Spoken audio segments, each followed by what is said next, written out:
So how long does an office search project take? So it depends on what your current situation is, really. I mean, typically we would say if you're in a serviced office, you Hmm. probably need anywhere from 3 to 6 months ahead of the lease break. The reality is you could take a serviced office within a week, right? But you've usually got a 3 month notice period in your contract. So really what you need to do is a month or 2 months before you need to see the market, you need to understand what's available at what cost, because when you hand in your notice, either you're going to try and leverage for a better price, Hmm. or you're going to tell them I'm leaving and I found something else. So really, you need to have done your homework before that notice period. I'm seeing those notice periods getting longer and longer. So some of them are 3 months, 4 months.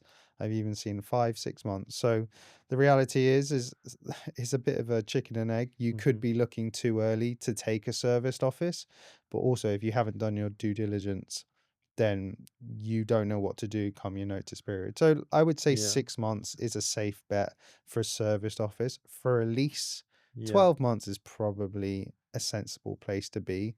But actually, you could also do that within 4 months, because a lease, a search, negotiation of the heads of terms, then to legals, the minimum time frame is probably 3, 4 months for that. So Yeah. again, 6 months is probably the minimum, but bigger companies will want to give it a 12 to 18 months run up.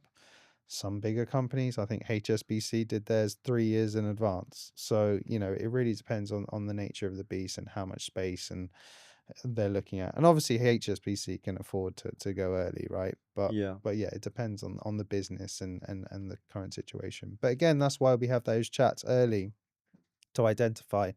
Some companies come to us too early, others we're saying you need to get going now. Mm. It depends on the situation. And is there what kind of team from a client side Hmm.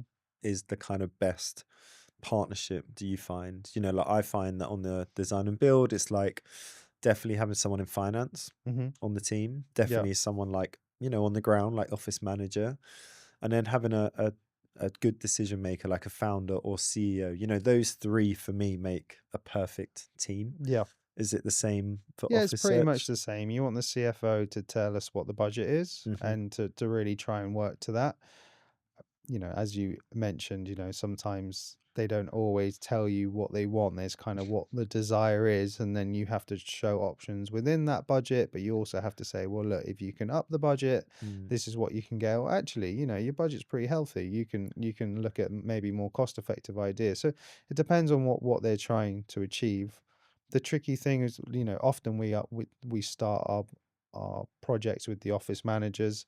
The reality is sometimes what they like is quite different to what the CEO or the main decision maker likes. So usually you'd want both to be on board, so that we can get clear feedback from the decision maker to say, yes, I like that, no, I don't like that. So Mm. then it really steers the process. And that's probably the most streamlined way to do it, because actually what ends up happening is the office manager shortlist 3 or 4 options they really, really like. We bring the CEO and they don't like any of them. And you think, actually, you've actually wasted your own staff's time, Hmm. but you've also wasted your own time seeing offices that don't work. So I would say they reluctantly need to be involved sooner rather than later. Yeah, I find team and time are probably the two of the most important things, isn't Hmm. it? Like if you give yourself enough time and you've got the right team Hmm. internally on the client side, we can all make something happen. Yeah. But I think when people are like too rushed and don't have the right team on it, Hmm. like you can go around in circles for Yeah. months, really. So I think they're the key pieces of advice I would always give to clients. Like get your internal team right, Hmm. and just give yourself as much time as you possibly can. Yeah. Like it's kind of never too early Yeah. in some ways to start the conversation if you think you're going to have to move office or undertake a project. Yeah. Makes sense.